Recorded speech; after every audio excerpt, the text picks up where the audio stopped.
Bloomberg Tech is live from the heart of Silicon Valley with Ed Ludlow in San Francisco. This is Bloomberg Tech. Coming up, President Trump posts about a chip agreement between Apple and Intel, sending Intel soaring. We'll have the details. Plus, we speak with the CEO of Anduril after the company wins a production contract for autonomous fighters with the US Air Force. And SpaceX shares fall for a second straight day after a 49% jump, still in high orbit as the company concludes its first full week of trading. Thursday, June 18th, Bloomberg Tech. Intel is at a record high after the President of the United States posted a very long Truth Social, which included a reference to an agreement between Intel and Apple for chip design and chip manufacturing. Simple story. There is some background to it that Bloomberg News has reported in the past. It also talked about NVIDIA, Terafab, and a lot more. But it's Intel where we focus, and Bloomberg's Ian King is with us, along with Bloomberg Intelligence senior analyst Mandeep Singh. And we're going to start with Ian. An agreement. What do we know? What do we not know? Well, we've previously reported that Apple was exploring using Intel as a second source for manufacturing some of its chips. What the president is saying, and we have to be careful because not everything he says immediately comes true, that this has actually reached a firmer stage. And if that's the case, then that's clearly a boost for Intel's efforts to become a manufacturer for other companies. Ian, really quickly, you reported with Mark and Ryan in May that Apple was looking at its options. Explain the basics of that report. That's right. Right now, Apple is completely dependent upon TSMC, right, for manufacturing. So obviously, that's a choke point, something that they wish they would like to have a solution to, have options.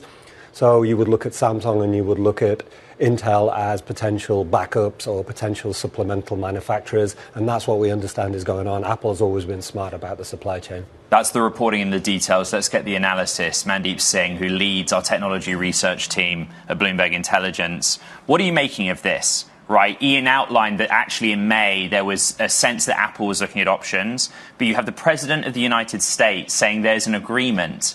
How much can you model for that, the President's statement? Look, I mean, there's no doubt that Intel is now well positioned to be a double-digit revenue growth company, given what we have seen so far with the CPU demand that has taken off with agentic AI. And now, the fab side of things would get a real kicker if Apple was to use it for manufacturing. And, when you have one design win, it follows with, multiple companies that want to use your manufacturing. And that's where it could be very exciting if actually Apple ends up ramping up in volume here. I note that Apple shares are up a percentage point. Tim Cook, the CEO, the outgoing CEO, soon to be executive chairman of Apple, gave an interview to the Wall Street Journal where he said they're going to have to raise prices because of the commodity environment. But what do you interpret here, Mandeep, on the Apple side of this story with Intel, their ability to kind of reindustrialize here in America on the chip side? I mean, look, right now, when I look at TSMC's capacity, NVIDIA has already prepaid, $120 billion for TSMC capacity. So even an Apple, which used to get preferential treatment at TSMC, right now, I think they're feeling that NVIDIA probably has a bigger lock-in in terms of TSMC manufacturing capacity. And from an Apple standpoint, I think diversification and really appeasing the president here makes a ton of sense. So from that perspective, I think TSMC's monopoly is a problem for a lot of, their big customers, including Apple. And it makes sense that they're looking to diversify here. Ian, finally to you.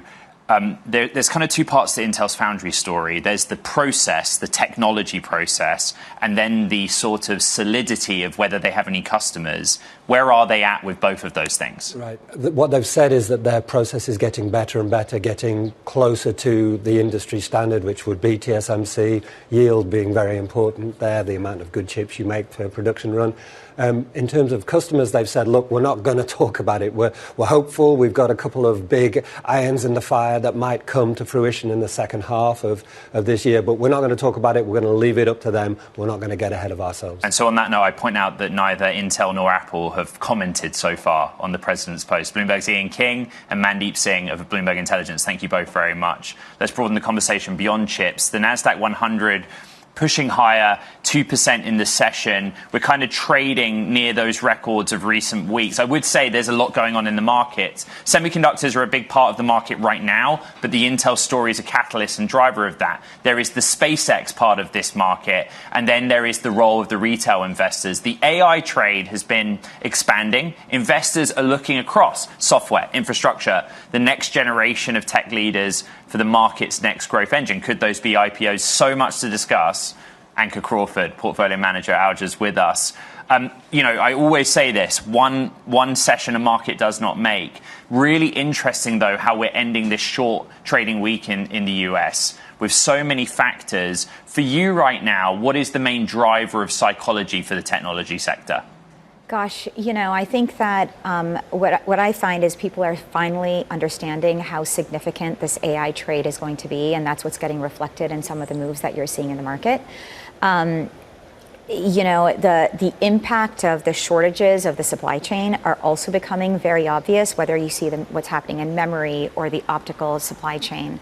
And so, I feel like the market is fully understanding the kind of supply chain implications and the demand implications. You're going to have a CEO on later who recently commented that token pricing for him went up 2x over the last. Will go up 2x in the next 6 months. Well, that is an indication of supply-demand balance, and clearly we are significantly, we need significantly more tokens, and we have significantly more demand for the intelligence than we have supply. It's so interesting where like the kind of raw data sets or anecdotal data sets that the market's tracking are so different now to what they were, I don't know, you tell me, like as recently as last year or 2 years ago. I want to talk about SpaceX. How big a factor has that IPO been for you and your team, and how have you sort of responded to it? Well, it's not necessarily a factor, but it's clearly an incredibly significant company that has a very open-ended story alongside with it. We've never really seen a business like SpaceX before in our careers. I would argue humanity hasn't seen a business like SpaceX. So, we have found a significant place in our portfolios for SpaceX, in part because we do see incredible appreciation as we look out 3 and 5 years. Now, the day-to-day trading on it is, who knows? There's a lot of things that affect that day-to-day trading, but we are very bullish on its prospects.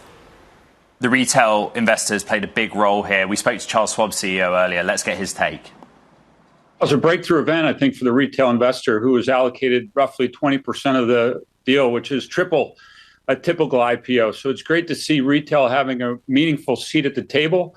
It created tremendous engagement with our clients and broadly with retail clients. Demand was off the charts, and that demand continues. We've seen in the 3 days following the IPO, nearly $7 billion of additional orders come from our clients. Charles Schwab CEO Rick Wurster. Is it the retail trader driving trading right now? I'm not really sure what's driving it. I think that there's a lot of different aspects that appreciate the honesty. I don't think anyone knows, Ankur, what's driving it. Well, we shouldn't make it up then.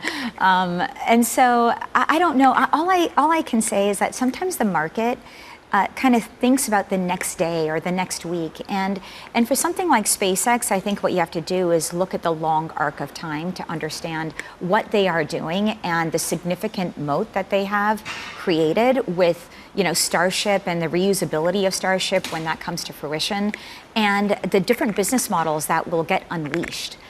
And it is incredibly exciting to see this company now be accessible to not only retail, but also institutional investors like us. Ankur, how do you assess the role the underwriters played in it, in getting the story of the prospectus across to the valuation and economics of this company? I think they did a fantastic job. I don't think it could have gone any better. And you look at just how, they made the management available. There were several different, kind of knowledge Zooms and that investors could get on and to understand the story more completely, that they priced it correctly so that they were leaving some economics on the table for what its true value will be. So I actually think they did the most beautiful job on this IPO, and it was a tricky one because of the valuation, kind of the perception. There was a very divided, I think, opinion on SpaceX. There's some that love it, some that hate it. Retail was a bit skittish, it felt like to me, at least through the conversations that I had. But so I think the underwriters did a beautiful job on this, and I hope they repeat it with the upcoming IPOs of OpenAI and Anthropic.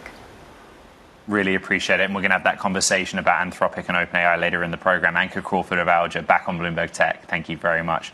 Big news, crossing the Bloomberg terminal. Amazon is in talks to sell its custom-made AI chips for use in other companies' data centers, trying to cut into NVIDIA's dominance. This is based on an interview in Paris with Amazon's AI chief, who said the company has begun discussions with potential customers, but declined to name them. We're talking about Peter DeSantis here. He said he views AI infrastructure as rapidly evolving, and the stock hitting session highs on that Bloomberg report. Coming up, Anduril just won a production contract for autonomous fighters with the US Air Force, as the Pentagon pushes for a fleet of up to 1,000 autonomous combat jets. We're going to be speaking with Anduril's CEO, Brian Schimpf. That's next. This is Bloomberg Tech.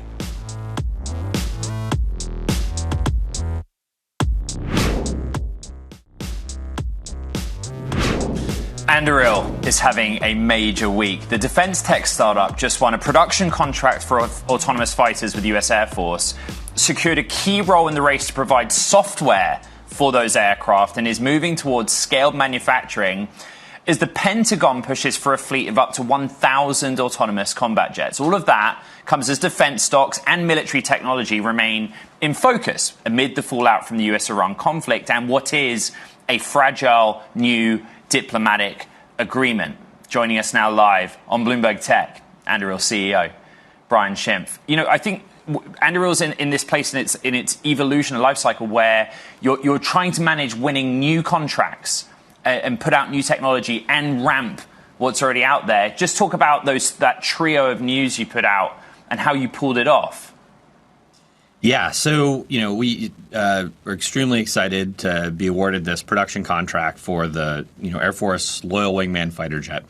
And, this is really about taking it from prototype technology, which we've been validating, we've been flying multiple times a day, into now an operational capability. So this is both the hardware side, where we've already started to produce these out of our facility in Ohio, our Arsenal One facility.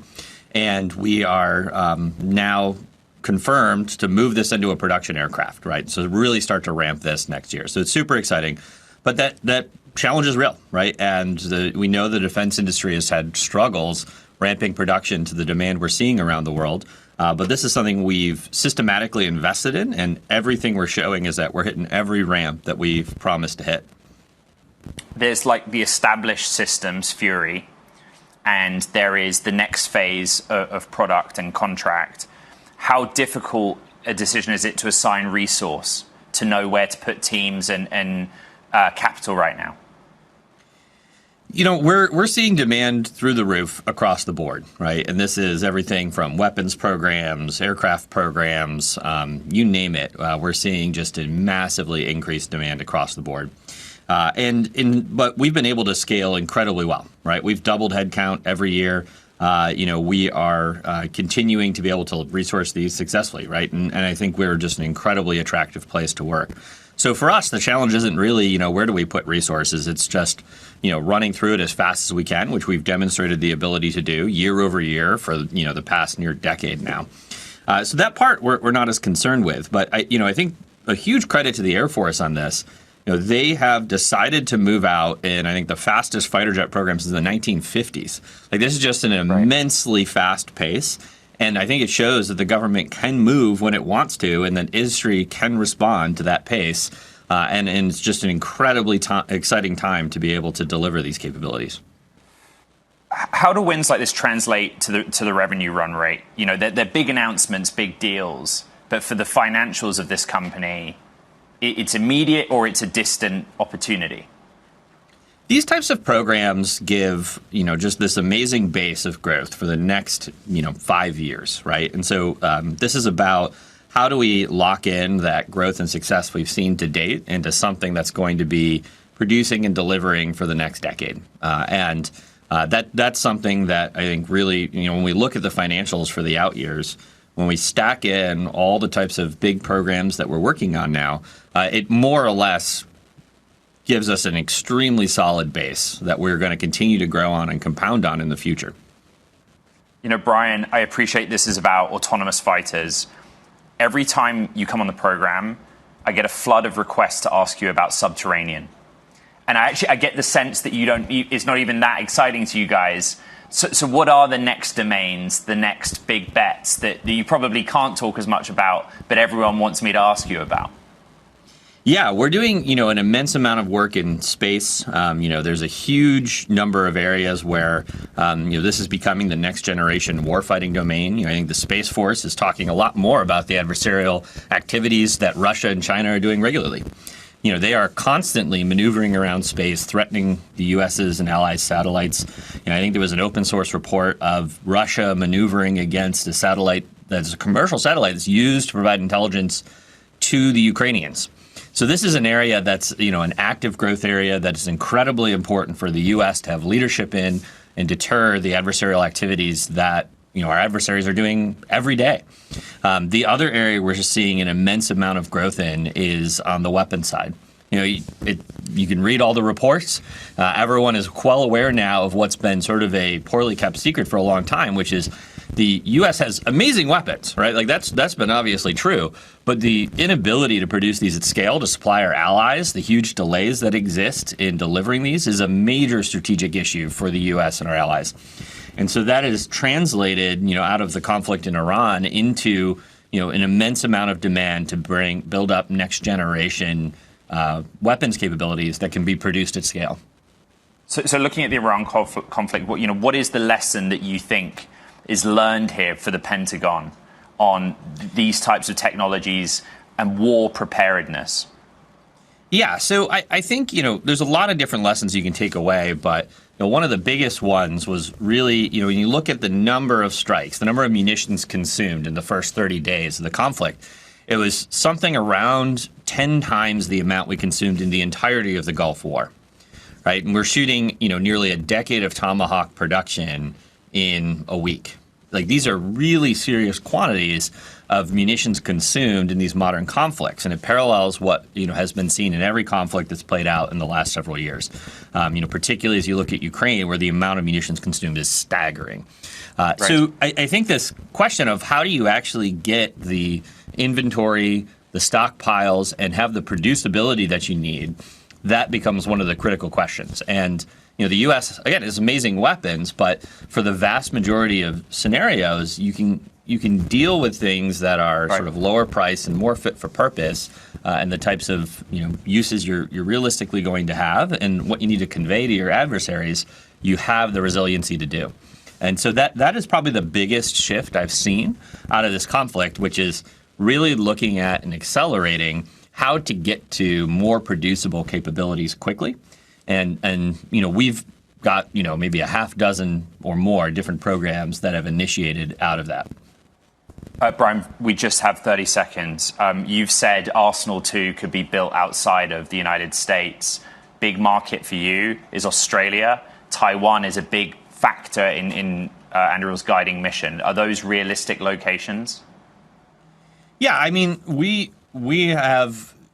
I think the reality in the world is that our allies are going to look to have more control over the production and supply of weapons. I think that's correct, and I think production capacity for the allied nations is a contribution in and of itself. And so I think for the administration, they want the allies to be prepared to contribute. So the idea that they are also producing and contributing to the allied stockpiles is hugely advantageous. And I think that's been a very consistent message from the administration. Right. And we've seen immense support for that. Where we put it exactly, we have a factory up and running in Sydney, Australia, making Ghost Shark, and then we're constantly evaluating the right way to help any given country on what they need, how they want us to work with their local partners and industry. And so it's a very nuanced process, but the reality is we think of allied production as a critical dimension of providing that deterrence that we're here to do. Anduril CEO Brian Schimpf, thank you very much indeed. Now, coming up, Microsoft's making big money from Chinese tech companies like ByteDance. We'll tell you how next. This is Bloomberg Tech.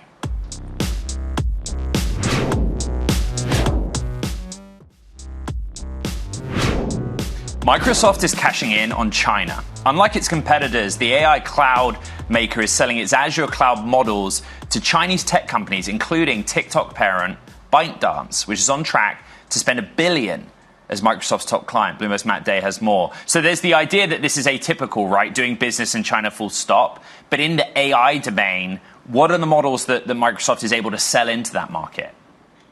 So Microsoft, because of its long-standing partnership with OpenAI, has some unique ability to sell products and determine the terms under which it sells products. We understand there's been some friction between Microsoft and OpenAI over Microsoft sales in China, but they can list some of their biggest models. Is this big business for Microsoft, Matt? Like we said, $1 billion potentially, but where does that stack up against the rest of its revenues? A big number, but not hugely significant to Microsoft at a global scale. They said China accounts for something like 1.5% of their revenue. So not super significant, but the company is internally talking about Microsoft being the only place where you can get top model companies on the U.S. West Coast and the Chinese East Coast. So that they think it's a big deal internally. So this is according to our reporting and sourcing. Other Chinese tech companies are in the mix here, but what have the companies said about it officially? So they haven't said much. They have said all these companies develop their own models. I think the lesson here is, companies tend to use just about everything. Folks are developing their own models if they have the scale and also accessing, whatever they can. And in the case of some of Microsoft's customers, in China, they're tapping into models served from Singapore or other cloud regions. Bloomberg's Matt Day, very important report. Thank you very much. Now, coming up in the show, Matthew Witheiler, head of late-stage growth at Wellington Management, joins us to discuss the year of the tech IPO. Let's head to New York City. Live pictures of the New York Knicks ticker tape parade underway in New York. Bloomberg Tech executive producer Jackie Lopez has had the weeks of her life. Congratulations, New York. There's your team. This is Bloomberg Tech.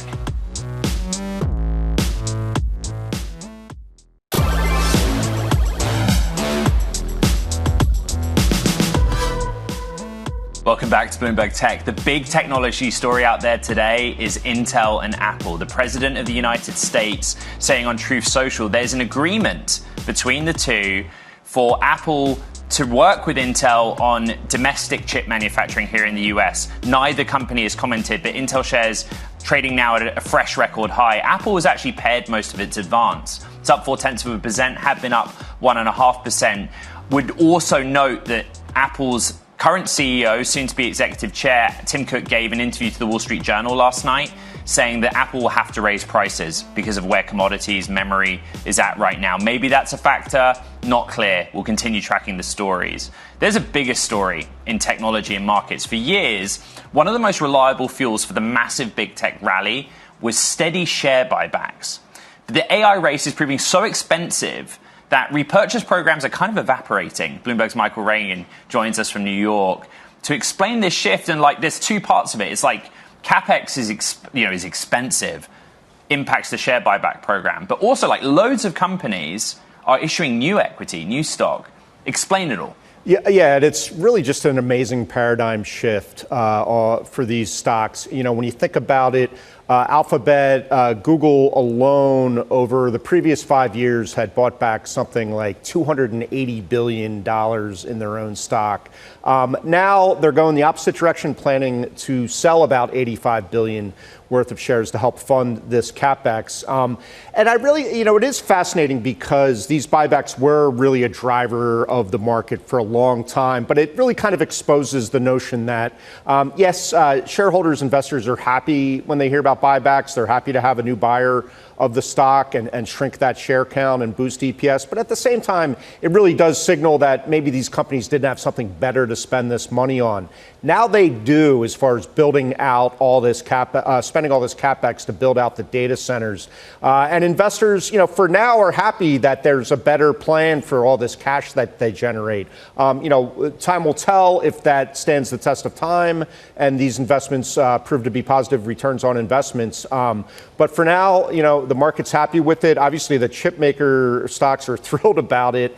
And we're really just, in awe of a major paradigm shift in how these companies manage their stock float. Bloomberg's Michael Regan, thank you very much indeed. Following the blockbuster public debut of SpaceX, investors are welcoming a massive distribution event that is pumping fresh liquidity back into private markets like the VCs needed that big IPO. It comes at a critical inflection point as a historic wave of multi-billion-dollar AI model companies prepare potentially to cross that IPO threshold. Joining us now is Matt Witheiler, head of late-stage growth at Wellington Management. What a time to be you and on your desk. Should we start with SpaceX? To so many participants in this market, it presages this great IPO year.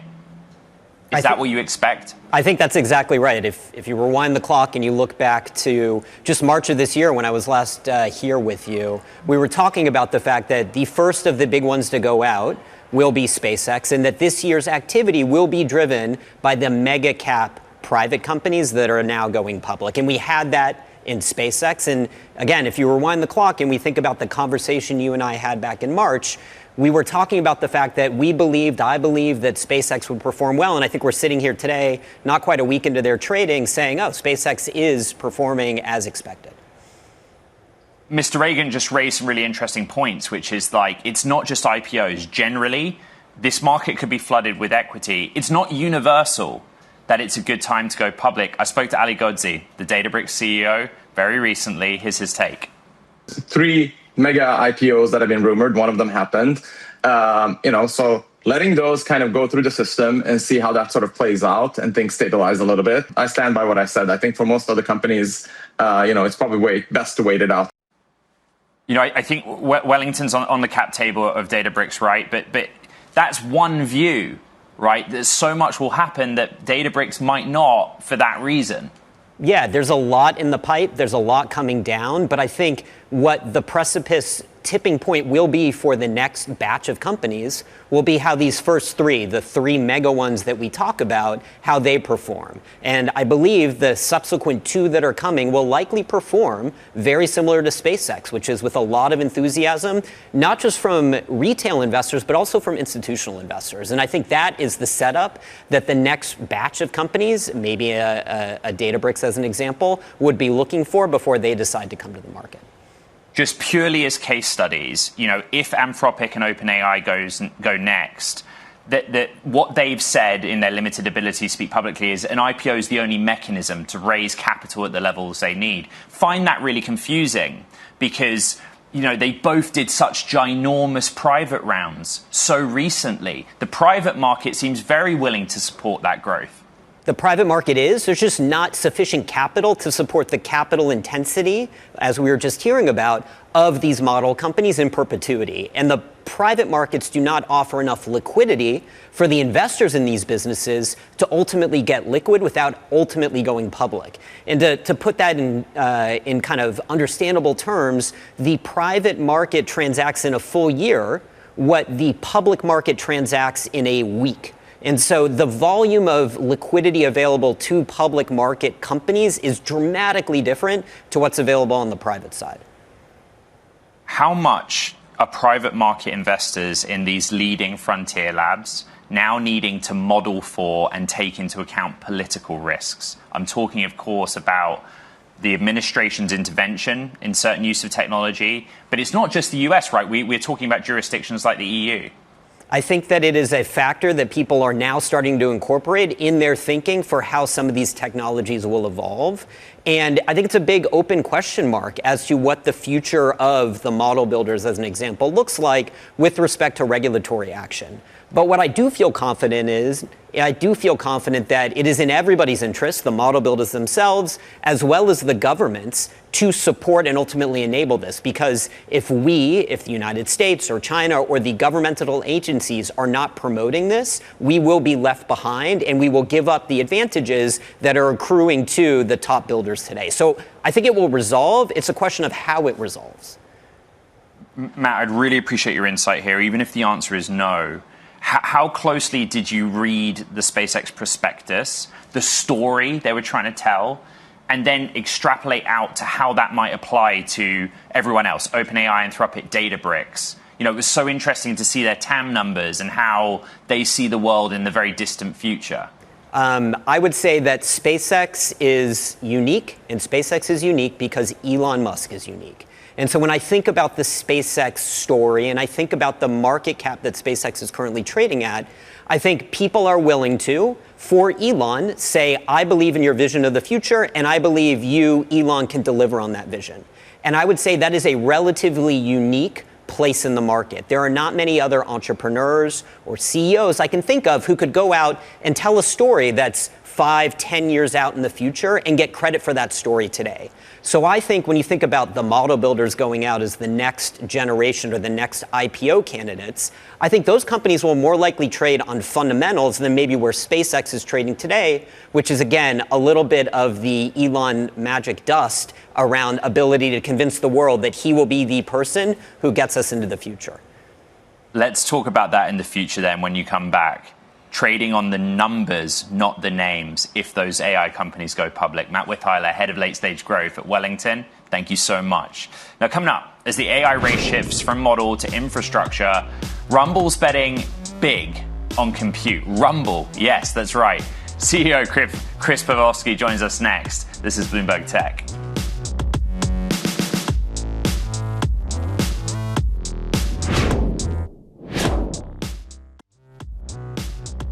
This is Bloomberg Tech, and you're looking at a live shot of the principal room. Check out the Bloomberg Tech podcast. You can find it on the terminal, as well as online on Apple, Spotify, and iHeart. This is Bloomberg.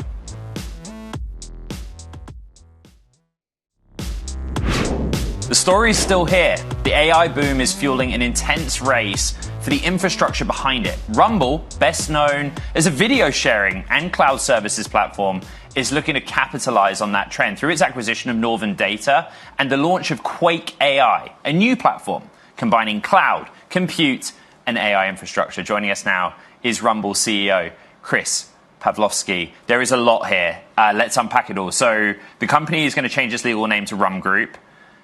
This is based on the close of the acquisition of Northern Data. Let's go back to the genesis of the idea. Like, why you did this, what the opportunity was. In 2013, but it was in 2021 where we took on our first investment. And that was, I guess, around March, April of 2021. And the idea was that we had to build our own infrastructure. And we did that over the last 4 to 5 years. We built our entire infrastructure for Rumble to sit on. And with all that being said, we have all this excess capacity for the video platform. So it was actually in 2021 when we went public as a SPAC under ticker RUM that we said that we had 3 core pillars to the business. One was going to be the advertising platform, one was going to be the video platform, and one was going to be infrastructure as a service. And it is now at this point in time, well, we launched Rumble Cloud back in 2024. Now with the acquisition of Northern Data, we really kind of put a jetpack on that infrastructure as a service business. And we're ready to take on the world on cloud with Quake AI. So that's kind of been the genesis of what we've done. It's going to be our largest business unit going forward, the cloud side. So we're really excited to really step on the gas on the AI compute as a service and all the other services that we offer. Can we expand on that a little bit? So there's two core businesses, right? The video platform that we know as Rumble, and then Quake AI, the infrastructure business. And you just said that will be the larger part. How has the kind of growth trajectory changed here? Why is it that it is the bigger part, and what does the outlook look like? Yeah, so actually, Northern Data just released a couple days ago that they increased their outlook to 170 to 190 million euros for the full year this year. So that's increased. But when you add on top the video platform, you add on top the deal that we just announced a couple weeks ago with Together AI, and then you add on top the increased outlook with Northern Data, it starts to look fundamentally much different than it looked in the last couple of years. Mind you, we have grown quite a bit. It was in 2021 and 2022, we were like sub 10 million of revenue. So we posted over 100 million in the last year. And now when you add all these assets together and you add everything that we put together, it's going to be fundamentally a much different business going forward here in 26 and the rest of 26 and 27 and beyond. You said in the statement that you'll give further details about products and then also how you brand this, but what can you say about like different business lines? I get Quake AI's infrastructure, but what areas are going to be new for you? What is it that you're going to be able to sell other than the big cluster of H200s that you've got? Yeah, so we have that big cluster, but what's really exciting for me is the unmonetized properties that we have. We have 180 megawatts and just outside of Atlanta, Georgia, that is completely unmonetized right now. We have over 200 megawatts of unmonetized assets that we're looking to monetize as fast as possible. So our first goal is to get these things monetized. And as you know, like the latest generation chips out there, you're seeing companies make roughly 10 million annually on a megawatt. So the fact that we have over 200 megawatts of unmonetized assets, that's something that we want to jump all over as fast as possible and get those monetized in 27 and 28. Just note that the stocks kind of pushed a little higher, a gain of about 4% during the course of our conversation. Chris Pavolvski of Rumble, really appreciate you being on the show. Thank you so much. A year ago, President Trump's eldest son stood in Trump Tower and introduced the T1, a gold-colored, US-made smartphone from Trump Mobile.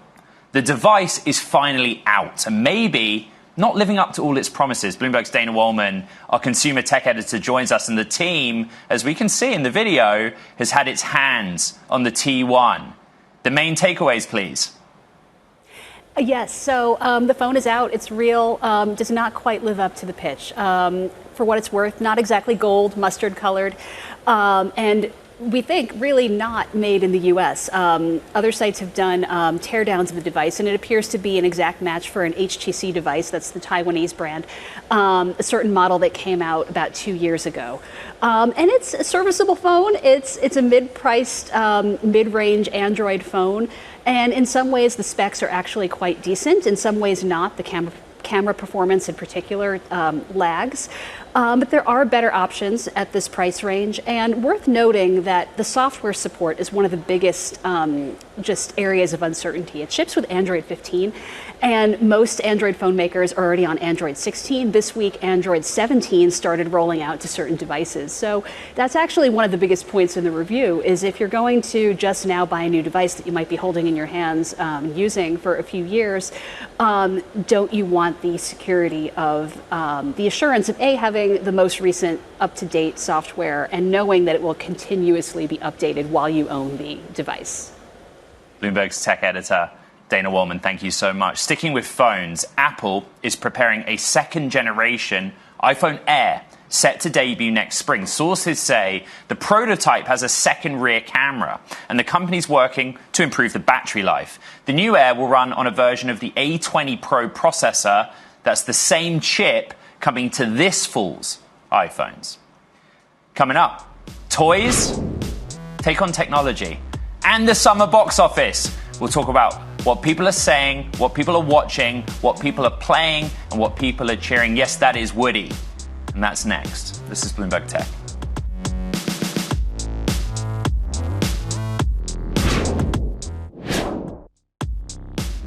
shares of Take-Two pushing a lot higher, trading at their highest level in about a month, a gain of 5% on the day. The parent company of Rockstar Games announced it would begin taking pre-orders for Grand Theft Auto 6 next week. The highly anticipated game has already been pushed back twice, causing hits to the company's stock price. The pre-order date and the release of the final cover art suggest it won't face another delay. I don't want to jinx it. That's the read. The game is scheduled to launch this November. Sticking with entertainment, let's take a look at today's big number. Over $160 million. That's the amount Toy Story 5 is expected to bring in at the box office this weekend. The new installment is tracking to have the best debut of the Pixar franchise, and it's not the only blockbuster expected to pull audiences to cinema this weekend. Let's bring in Bloomberg's Felix Gillette on the Screen Time team. Toy Story 5, what do we need to know?